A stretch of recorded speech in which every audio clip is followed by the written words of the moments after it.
साधु साधु साधु।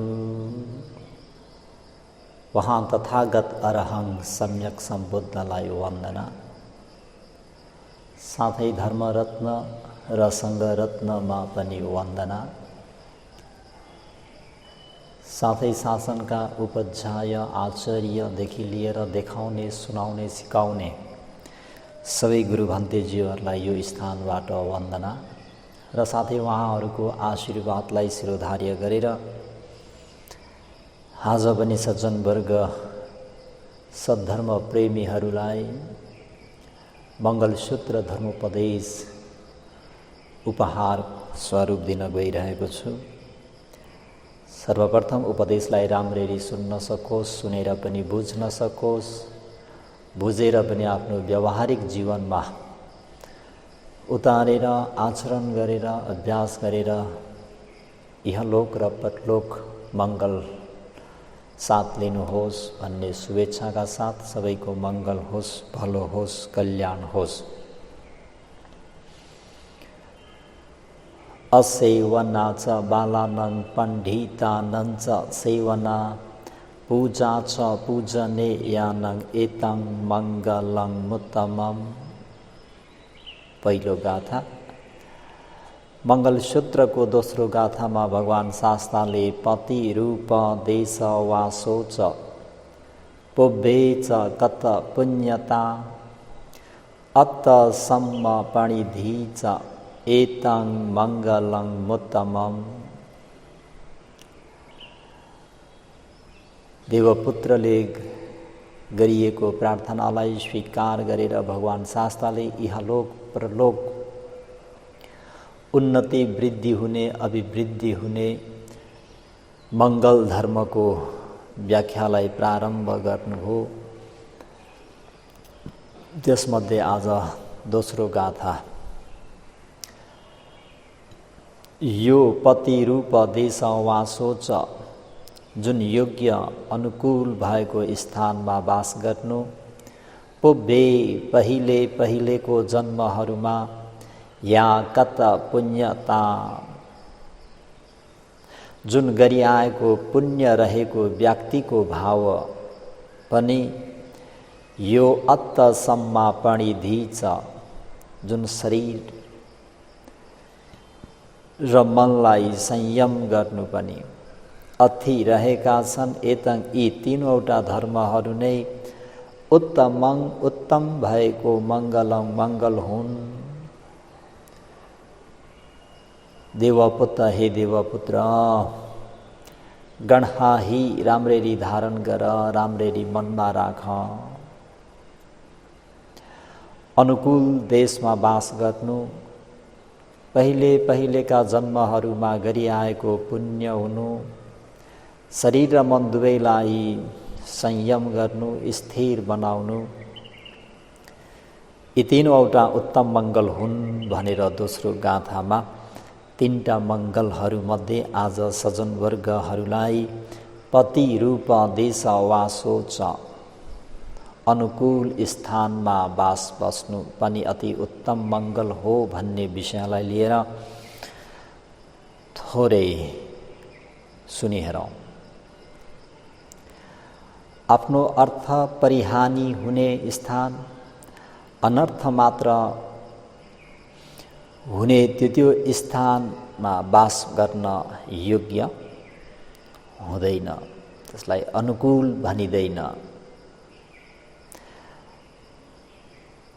जहाँ अर्थ सिद्ध हुन्छ र साथै हित र कल्याण हुन्छ त्यो स्थानमा, साथै उन्नति र वृद्धि हुने जुन स्थान छ त्यो स्थान भनेको वास बस्न लायक, बस्न योग्य अनुकूल देश भनेर यसरी पति रूप देशलाई लिनुपर्ने हुन्छ।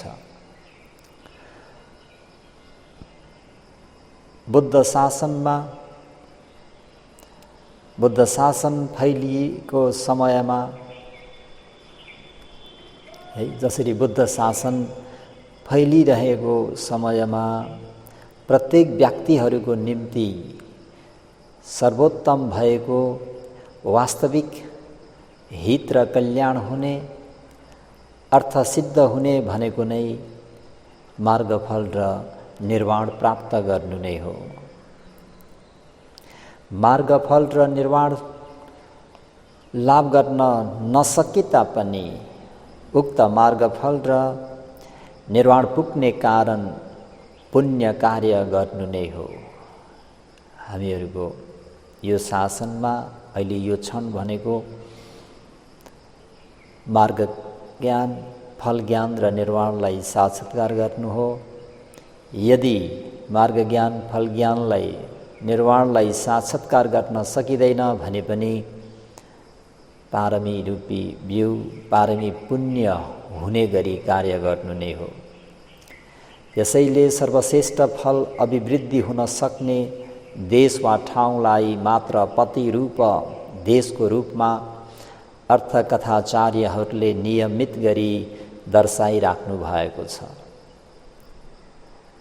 उक्त देशहरू भनेका जहाँ 4% छन् भन्नुको तात्पर्य जहाँ भिक्षु भन्तेज्यूहरू,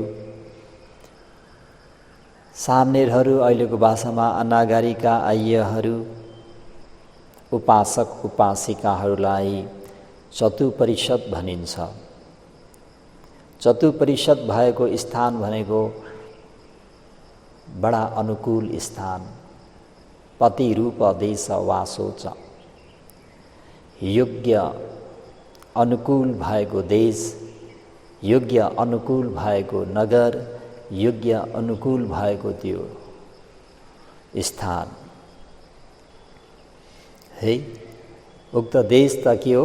4%हरू प्रकट रूपमा भएको देश, विशेष गरेर पुण्य क्रिया वस्तु भन्ने बित्तिकै 10 कुशल पुण्य कर्म गर्न सकिने देश, शासन वृद्धि भइरहेको देश र मध्यम देश आदिलाई के भनिन्छ भन्दा पति रूप देश वासो च।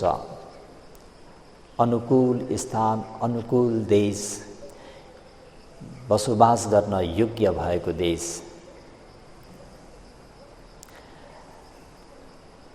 उपरोक्त अर्थकथा अनुसार पति रूप देश भनेको धार्मिक अवस्थालाई मात्रै महत्त्व दिई व्याख्या गरिराखेको हो। जुन व्यक्तिले मुक्ति मोक्ष प्राप्त गर्न चाहन्छ, संसार दुःख चक्रबाट मुक्ति हुन चाहन्छ, यदि संसार दुःख चक्रबाट मुक्ति हुन नसके तापनि आगामी बुद्धहरूको सन्मुखमा, पादमूलमा मुक्ति हुन चाहन्छ भने अहिले त्यो स्थानमा जन्मेर 10 पारमिता गुणधर्महरूलाई पूरा गर्नु नै के हो त भन्दा त्यो अनुकूल स्थान हो है। लौकिक हितको निम्ति पनि पति रूप छ वा छैन भनेर परीक्षण गर्नु, निरीक्षण गर्नु बाँकी नै छ। आर्थिक, शैक्षिक, स्वास्थ्य, सुख शान्ति, मनोरमता आदिमा उपयुक्त भएको नभएको देश पनि रहेकै हुनाले अवस्था हेरी बास गर्न उचित भएको वा नभएको देशहरू पनि रहेकै छन्। आफ्नो कामदामसँग अनुकूल नभएको देशलाई आर्थिकको निम्ति अनुकूल नभएको देश भनिन्छ। जुन ठाउँमा आफूले काम व्यापार गर्दा राम्रो हुँदैन, खान पनि धौधौ हुन्छ, अनि त्यो ठाउँलाई के भनिन्छ? त्यो स्थानलाई भने अनुकूल भएको स्थान भनिँदैन, प्रतिकूल भएको स्थान भनिन्छ। जहाँ विद्यालयहरू, स्कुलहरू नभएको, राम्रा गुरुहरू नभएको देश भएमा त्यो शैक्षिक अवस्थाको निम्ति बस्न अयोग्य देश, प्रतिकूल भएको देश भयो। जहाँ फेरि ऋतु, मौसम गतिलो नहुनु, डाक्टर, वैद्य, जुन उपचार गर्नेहरूको अभाव हुनु आदिका कुराहरूले के हुन्छ त भन्दा स्वास्थ्यको निम्ति बस्न अनुपयुक्त देशहरू हुन्छ। यी ठाउँहरू पनि तपाईँ हामीहरूले हेर्न नित्यान्त छ। जस्तै चोरहरू, डाकाहरू, बदमासहरू धेरै भएको ठाउँमा सुख शान्ति अमन चैन रहँदैन। मनोरमता अभाव हुन सक्ने भएकोले त्यस्तो स्थान पनि बस्न अनुपयुक्त स्थान हो। त्यसलाई पतिरूप देश भनिँदैन। त्यसैले शासन उन्नति भई है स्वास्थ्य, शिक्षा,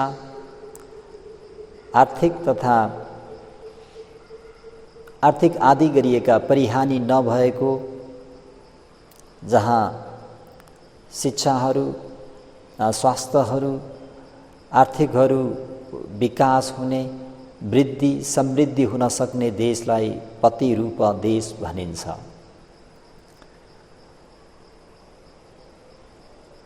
त सज्जनवर्गहरू, हामी अध्ययन गर्ने क्रममा लोकनीति आचार्यहरूले पनि के भनेका छन् त भन्दाखेरि, जुन ठाउँमा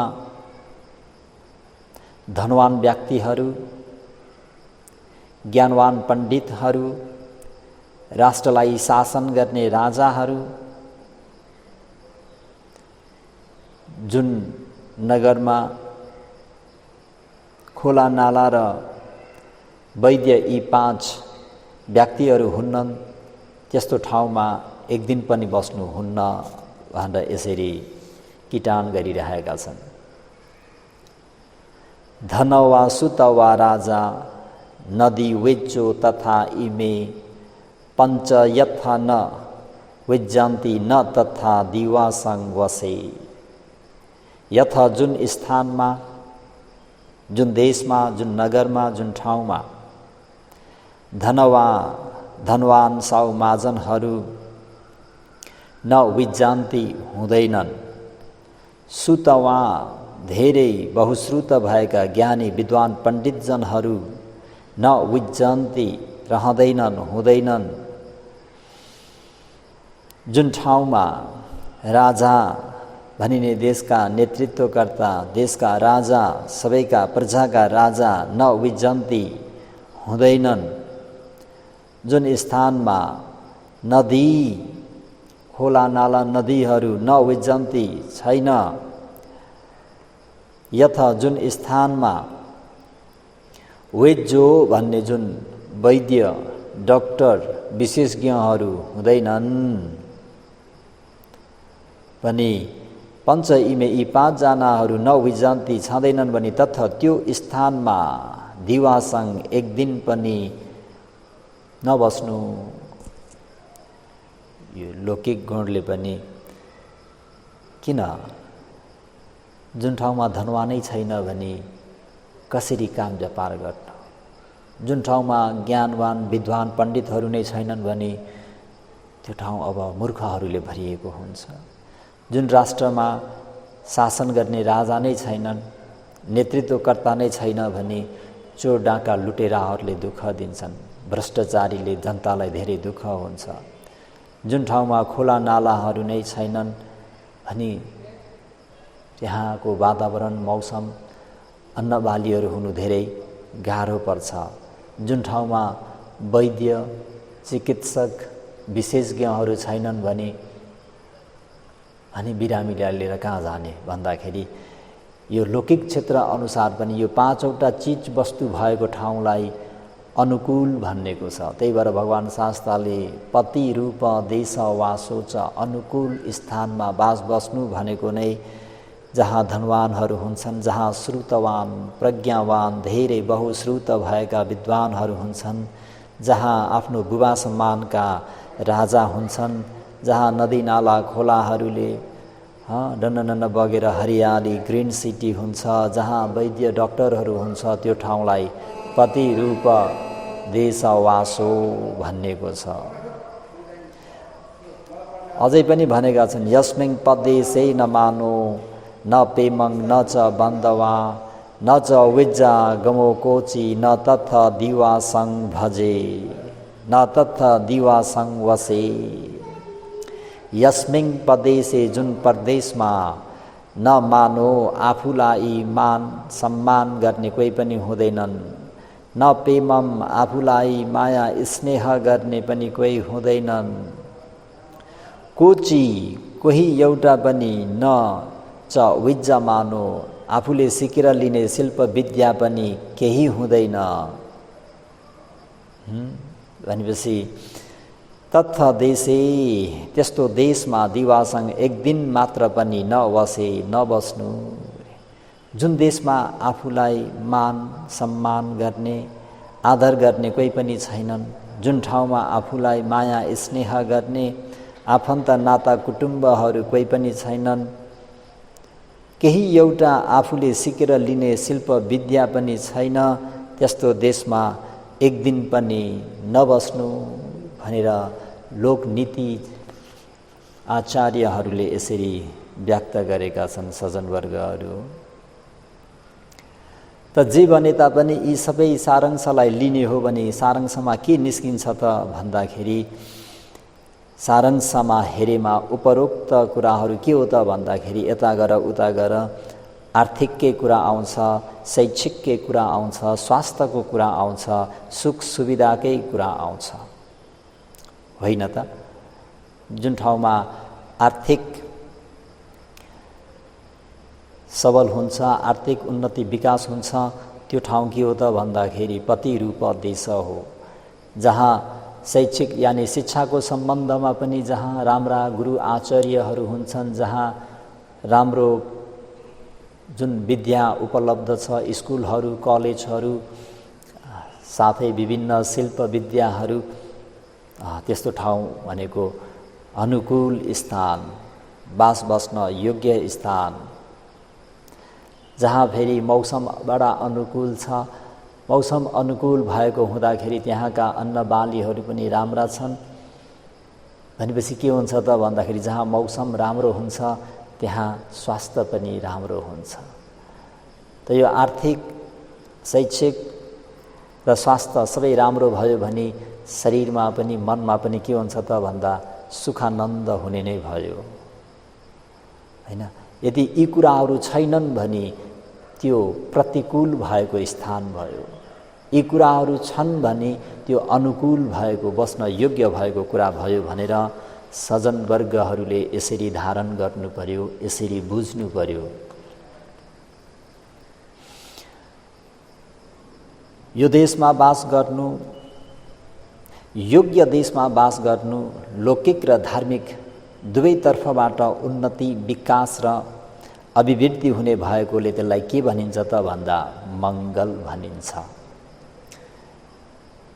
है, खाली गाग्रो देख्नु, भरिएको गाग्रो देख्नु, त्यहाँ मङ्गल अमङ्गलतिर जान हुँदैन।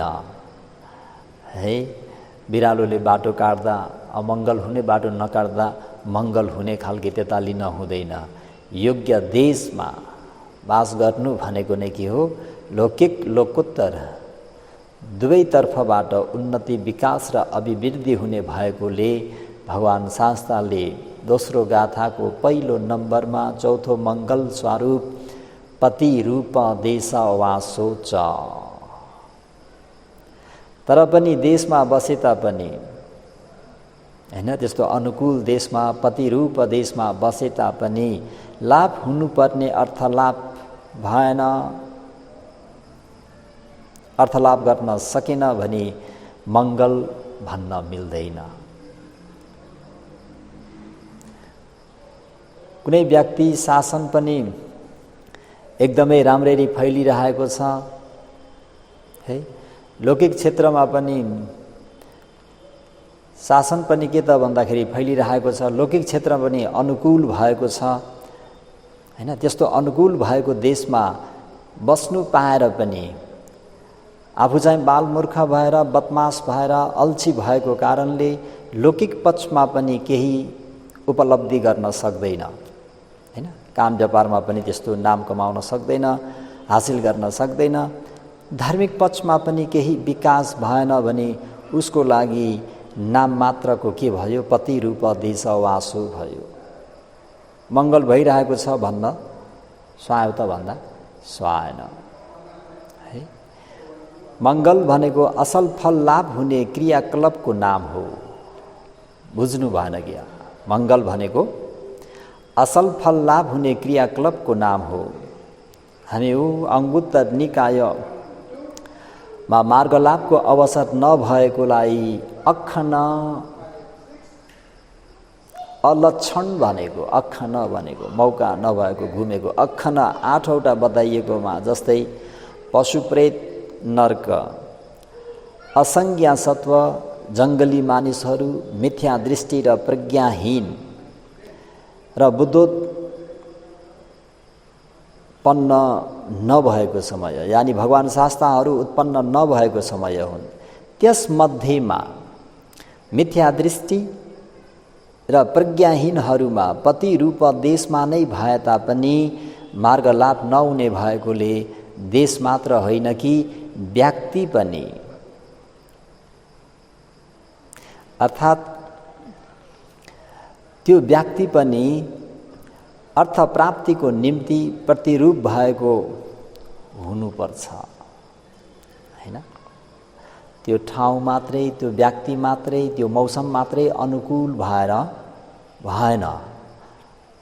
जुन त्यो ठाउँमा भएको त्यो व्यक्तिमा पनि के हुनु पर्यो त भन्दाखेरि अर्थ प्राप्तिको निम्ति प्रतिरूप भएको हुनु पर्यो।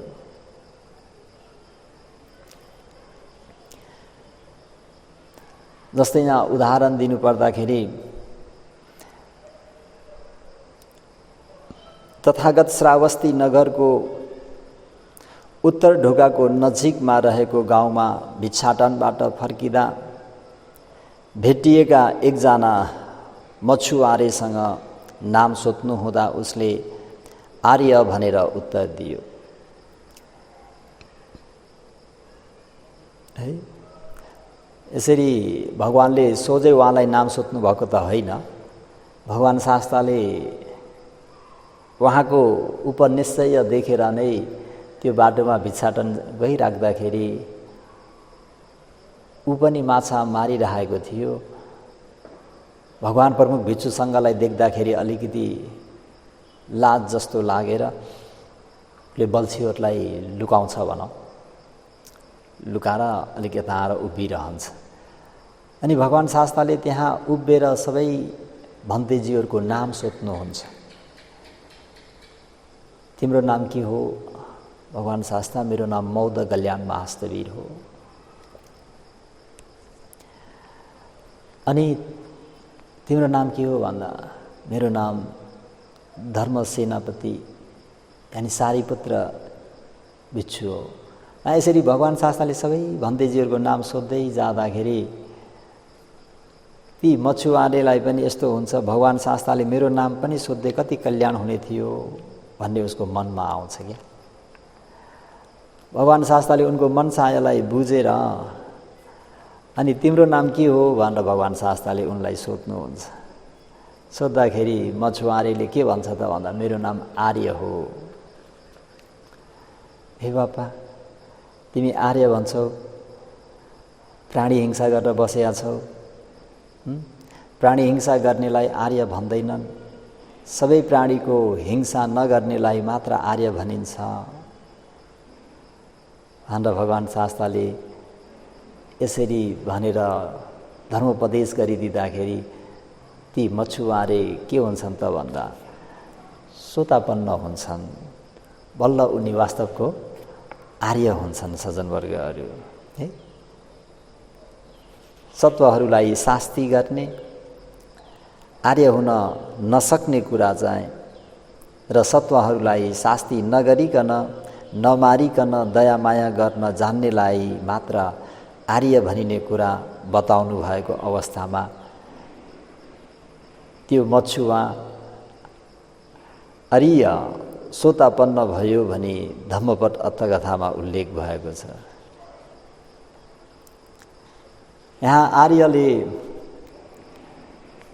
मछुवा भएर पनि पतिरूप देशमा बस्न पाएकोले लाभलाई विशेष रूपले अनुभव गर्न पायो। है, यदि यी मछुवारे यदि बुद्धादि सत्पुरुषहरूको सङ्गत नभइदिएको भइदिए, अनुकूल स्थान नभइदिएको भए यिनले ज्ञान पाउन सक्दैनथे। यो त्यही भएर नामले मात्रै केही पनि हुँदैन, काम गर्नुपर्छ। कामको निम्ति पनि चाहियो नि त, होइन? पुद्गलको पनि अनुकूल हुनु पर्यो, स्थान देशको पनि अनुकूल हुनु पर्यो, होइन? वासस्थानहरू, स्थानहरू आदि सबै त्यो अनुकूल भएको खण्डमा मात्रै त्यो ज्ञान हासिल गर्न सकिन्छ नि त। त्यही भएर भगवान् शास्त्रले न तेन आर्यो होती येन पाणाति हिंसति अहिंसा सब पाणानं आर्योति वोच्यति। प्राणी हिंसा गर्नेलाई आर्य भन्दैनन्, सबै प्राणीको हिंसा नगर्नेलाई मात्रै आर्य भनिन्छ भनेर भगवान् शास्त्रले यसरी उपदेश गर्नुभएको। यो नाममा के राखेको छ र नाममा मात्रै हुँदैन, काममा हुन्छ भन्दाखेरि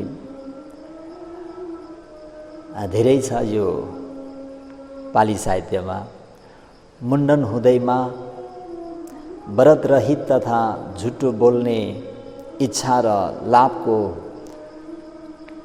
बसमा पर्ने व्यक्ति कहिले श्रमण हुन सक्दैन, होइन? हामीले कस्तोलाई श्रमण भन्छौँ त भन्दाखेरि जसले शिरमुण्डन गरेको छ, गेरुवा वस्त्र धारण गरेको छ भने हामीहरूले उसलाई के भन्छौँ? श्रमण भन्छौँ। तर भगवान् शास्त्रले त्यसलाई श्रमण भन्नु भएन। न मुण्डकी न समणो अब्बतो अलि कम्भणं इच्छा लोभ समपन्नो सामणो कि भविष्यति भनेर, होइन? विशेष गरेर के त भन्दा लोभको बसमा पर्ने, झुटा बोल्ने, होइन? व्रत रहित हुने, नियमलाई उल्लङ्घन गर्ने त्यो व्यक्तिले केश खौरेर गेरुवा वस्त्र धारण गरेर त्यसलाई श्रमण भनिँदैन, है? कस्तोलाई चाहिँ श्रमण भनिन्छ त भन्दाखेरि यो च सम्मेति पापानि, यो च सम्मेति पापानि, जसले सानो ठुलो जुनसुकै पापलाई शमन गरिसकेको हुन्छ। अणु थुलानी सब्बसो भनेको छ। अणु थुलानी, अणु भनेको सानो, थुलानी भनेको ठुलो, सब्बसो भनेको सम्पूर्ण। जुन व्यक्तिले सानो ठुलो जुनसुकै पापलाई पनि शमन गरिसकेको छ, यानि उखेलेर फ्यालिसकेको छ, समतत्ताहि पापानं समणोति पवोच्यति, त्यस्तालाई श्रमण भनिन्छ। भिक्षुको प्रसङ्गमा पनि त्यही आउँछ। अर्कासँग भिक्षा माग्न जाँदैमा भिक्षु भइँदैन, होइन? यहाँ त कतिले त भिक्षुलाई पनि भिक्षा लिन आउने, भिख मागेर खाने चाहिँ भिक्षु हो भन्छन्। होइन, अर्कासँग भिक्षा माग्न जाँदैमा भिक्षु भइँदैन। खराब धर्म ग्रहण गरुन्जेलसम्म भिक्षु भइँदैन। बाहिरको रूप आकार भिक्षु जस्तो होला, तर वास्तवको भिक्षु हुँदैन। वास्तवको भिक्षु कतिखेर हुन्छ त भन्दा यो च पुण्यञ्च पापञ्च बाहित्वा ब्रह्मचर्याय,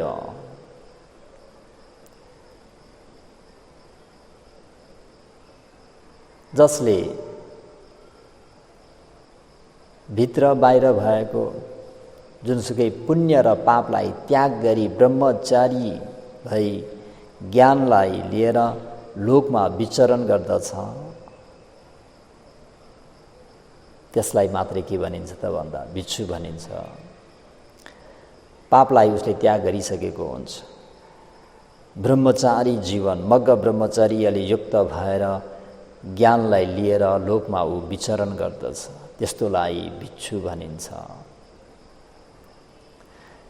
यसैको प्रसङ्गमा आउँदाखेरि न मोने न मुनि होती भनेर भगवान् शास्त्रले यसरी पनि उपदेश गर्नुभएको छ। विद्याहीन मूर्ख मौन व्रत धारण गर्दैमा त्यसलाई मुनि भनिँदैन, त्यसलाई सन्त भनिँदैन, त्यसलाई ऋषि भनिँदैन। बुझ्नुभयो?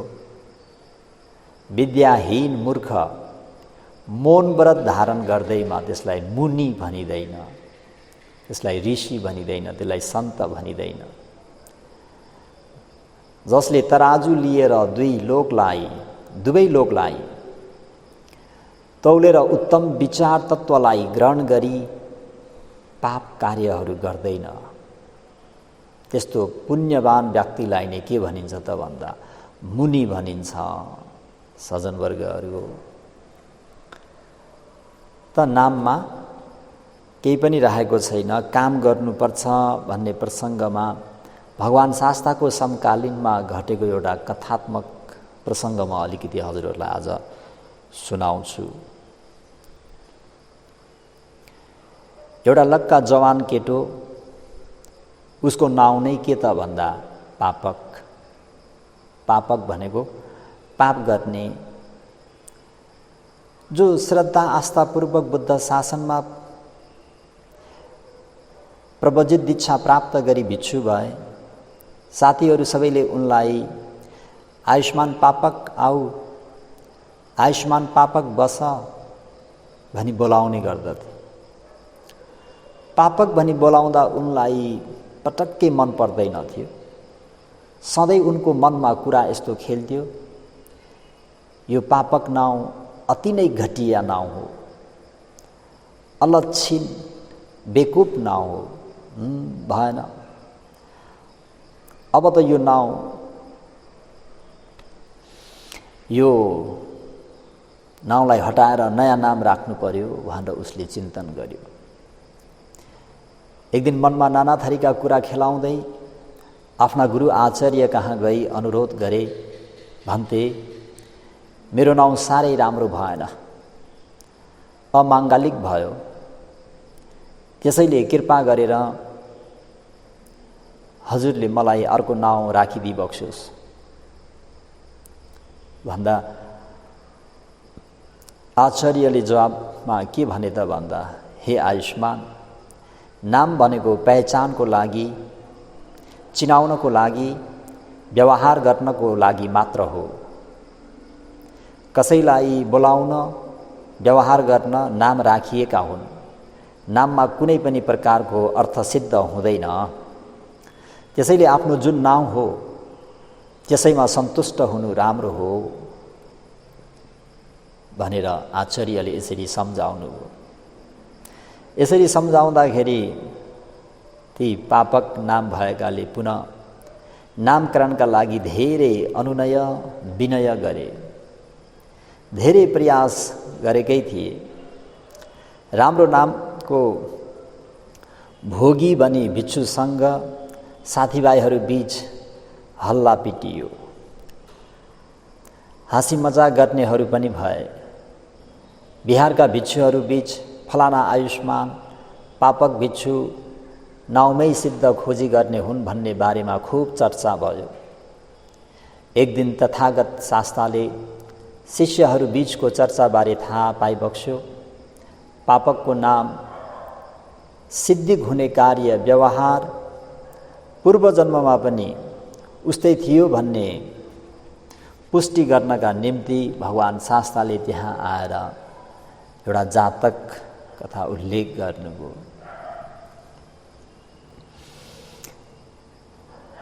त भगवान् शास्ताले ती भिक्षुहरूलाई कसरी उपदेश गरिबक्स्यो त भन्दा, उहिले तक्षशिलामा बोधिसत्व प्रसिद्ध धनाधन्य गुरु आचार्य थिए। उनको 500 विद्यार्थीहरूमध्ये एकजना पापक थिए। उनलाई सबैले पापक आऊ, पापक बस भनी बोलाउँदा अराउँदा मनमा पीडाको अनुभूति हुन्थ्यो। अमाङ्गलिक नाम, अलक्षिण नाउँ फेर्नु पर्यो। हुँदै भएन भने गुरु आचार्य समक्ष नामको लागि भाव बिन्ती गरे। गुरुले जवाफमा भने, शिष्य, तिमीलाई आफ्नो नाउँ चित्त बुझेन, ठिकै छ। त्यसो भए आफूलाई मनपर्ने प्रिय नाउँ खोजी गर। देश घुमेर आऊ, खोज तलासपछि फर्केर आउनु, अनि तिमी जे भन्छौ त्यही गरिदिनेछु। गुरुको आज्ञा पाएर खुसी भएका पापक नाउँ खोजी गर्न बाटो खर्च, खानापिना सहित तयारीका साथ देश भ्रमण जान कसिए। घुम्दै फिर्दै गाउँ सहर चाहर्ने क्रममा लामबद्ध मलामी सहित मरेको मान्छेलाई मसान घाटतिर लैजाँदै गरेको पापकले देखे। मर्ने मान्छे को होला भनी जिज्ञासा लागेर पापकले बिस्तारै मृतकको नाउँ के हो नि भनेर सोधे। यिनको नाउँ जीवक हो भनेर उसले जवाब दियो। के जीवक पनि मर्छ र? जीवक पनि मर्नुपर्छ, अजीवक पनि मर्नुपर्छ। मर्नु नपर्ने को छ र? नाउँले नमर्ने भए त सबैले नमर्ने नाउँ नै रोज्छन्। नाउँ रोजेर के गर्ने? आखिर जीवक जस्तै मर्नै पर्छ सबैले। नाउँ भनेको विधि व्यवहारको लागि, पहिचानको वा चिन्जानको लागि मात्र हो नि। यो त कस्तो मूर्ख पो रहेछ। उपरोक्त जवाब सुनेर पापकलाई उडाट लाग्यो। ऊ उदासीन भएर अर्को नगरतर्फ लागे। एउटा घरको प्रवेशद्वारमा एउटी आइमाईलाई बेस्सेरी कोराले हाने जस्तै गरी डोरीले पिटिरहेको देखे। त्यति साह्रै किन पिटेका होलान् भनी पापकले अगाडि पुगेर सहानुभूति दर्शाए। यस्तो बेस्सेरी कुट्नु भएन नि भनेर पापकले भन्दा त्यो कुट्ने व्यक्तिले जवाबमा के दियो त भन्दा, किन नकुट्नु नि, पैसा जाला दिनु पर्दैन त भनी जवाब दिँदै कुटेको कुटेकै गरे। पापकले आफ्नो उद्देश्य अनुसार कुटाई खानेको नाम के हो भनी जिज्ञासा राख्दा उनको नाम धनपाली भन्ने जानकारी पाए। पापक गजब भयो। कस्तो होला? नाम भने धनपाली, पैसा भने शून्य। सज्जनवर्गहरू, धनपाली पनि गरिब हुन सक्छ, अधनपाली पनि गरिब हुन सक्छ। नाउँले के गर्छ? नाउँले धनधान्यपूर्ण हुने भए सबैले केही मेहनत गर्दैनथे। दुवै हात पोको पारेर गफ मारेर बसे भइगयो नि। नाउँले नै खुवाउँछ। नाउँले सबै सम्पन्न हुन्छ भनेर यो मान्छे त लाटो कोसेरो जस्तो पो रहेछ भनेर त्यहाँका मान्छेले पापकलाई यसरी गिजाए। उपरोक्त घटनाले पापकको मनमा चिसो पस्यो। राम्रो नाउँ चाहियो भन्ने मान्यता र विश्वास झन्झन घट्दै गयो। मनमा अनेक कुरा खेलाउँदै खिचडी दही चुरा जस्तै मनोवादमा अल्मलिरहेका पापकले अर्को एकजना अलमल परिरहेको व्यक्तिलाई भेटाए। बाटो बिराएर आफ्नो गन्तव्य स्थल पुग्न हर्स्याङ फस्याङ गर्दै सही बाटोको खोजीमा लागिरहेका थिए। पापकसित भेटेपछि कुराकानी भयो।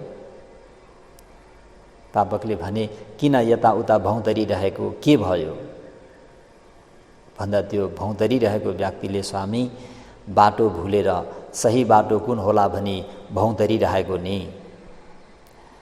परिचय गरौँ न त, यहाँको शुभ नाम के हो? मेरो नाम त्यो बाटो बिर्सेको व्यक्तिले भन्छ मेरो नाम पन्थक हो। ओहो, नामै पन्थक, मार्गविज्ञ, सम्पूर्ण बाटोबारे थाहा पाउने नाउँको मान्छे भएर पनि कसरी बाटो बिराएको नि? यस्तो पनि हुन्छ र? पन्थक भन वा अपन्थक भन, नाम जुनसुकै होस्, बाटो बिराउनेले भुलिहाल्छ अनि अलमलमा परिहाल्छ। नाउँले नै मात्र, जस्तै म हुँ भन्नेहरूले पनि बाटो बिराउन सक्छन्। चिनजान, बोलाउन र व्यवहारका लागि राखेको नाम कारण सर्वथोक हुन्छ भन्ने सोचमा मेरो जस्तै हाविगत सबैको हुन्छ। स्वामी कस्तो होला, नाउँ जस्तो काम ठक्रक्कै उस्तै हुन्छ र भने।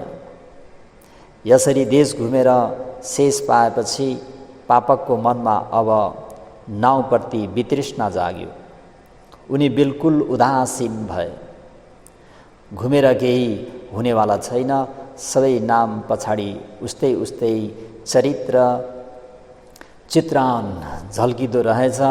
आखिरी आफ्नो नराम्रो नाउँप्रति असन्तुष्ट भएर राम्रो नामको खोजी गर्दा नामकै अनुसार केही नहुने रहेछ भन्ने भावना जागृत भएपछि उनले बल्ल कुरा बुझे अनि बोधिसत्व गुरु आचार्य कहाँ फर्के।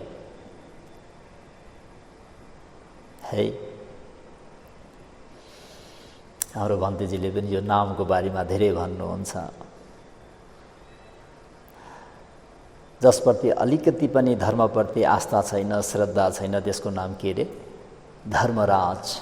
यस्ता अरू कति व्याख्या गर्नु सज्जनवर्गहरू, एउटा मात्रै भन्छु, बाँकी आफै बुझ्नुहोस्। त गुरु शिष्यको बीच खुब सुख दुःख सम्बन्धी भलाकुसारी भयो। जुन उद्देश्यले देश चाहर्न गयो त्यो पुरा भयो कि भएन भनी गुरुले सोध्ने गरे।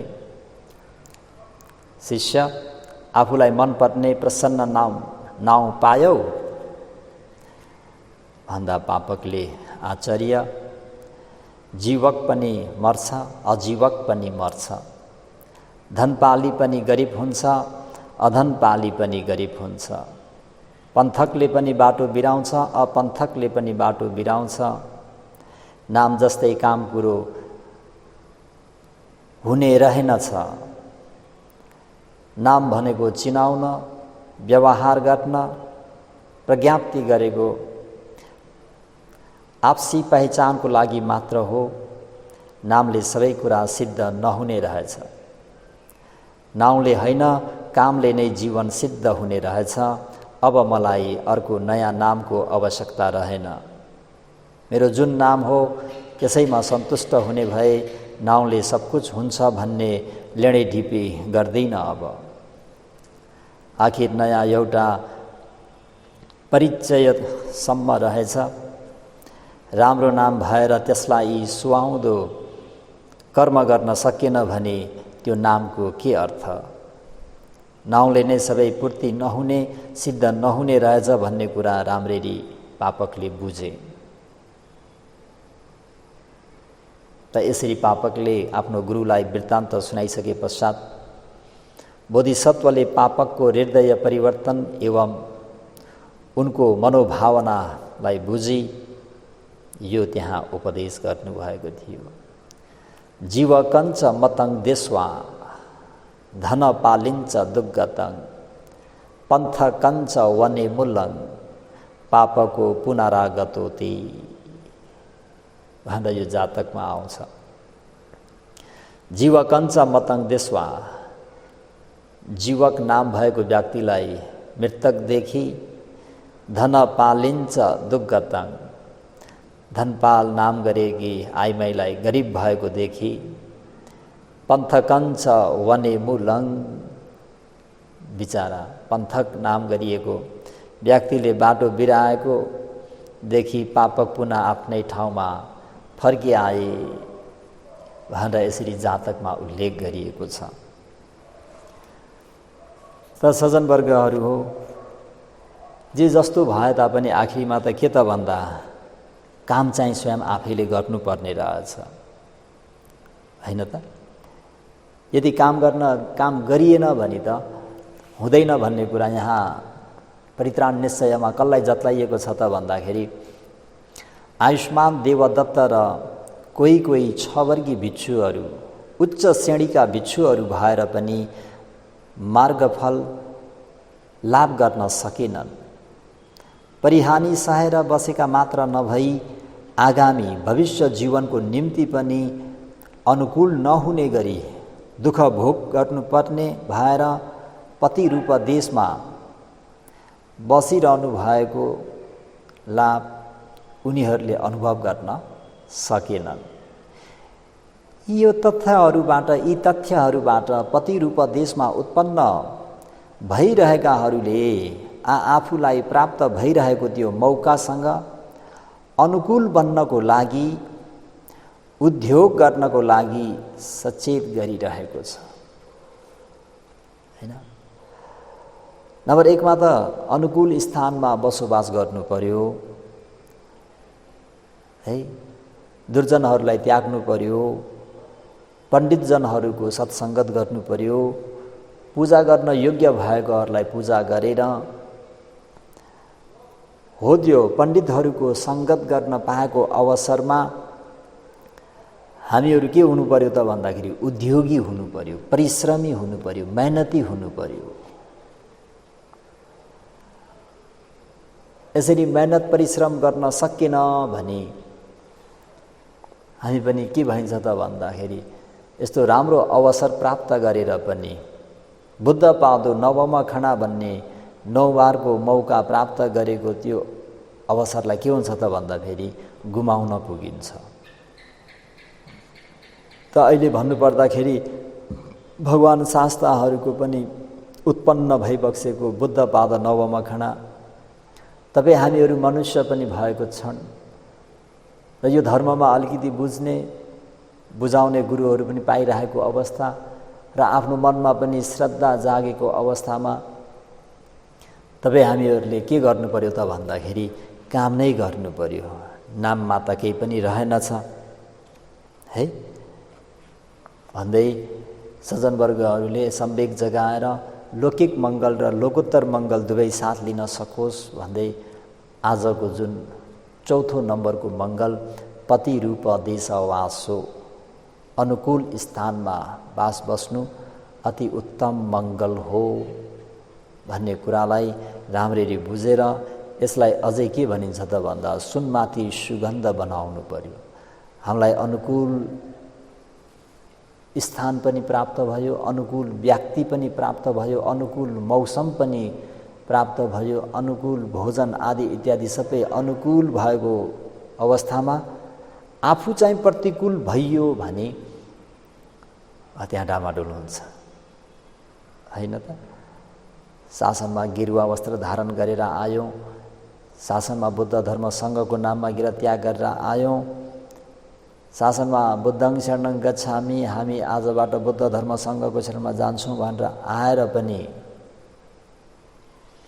राम्ररी गर्नुपर्ने काम, आचरण गर्नुपर्ने तिथि शील समाधि प्रज्ञाको आचरण गरेनौँ भने यो अवसर घुमेर जान्छ। हो हामी भन्ने गर्छौँ नि, बगेको खोला फर्किँदैन, समय आउँछ तर पर्खिँदैन भने जस्तै यो भगवान शास्त्राहरूको शासन प्राप्त गर्नु भनेको बहुत दुर्लभ कुरा हो।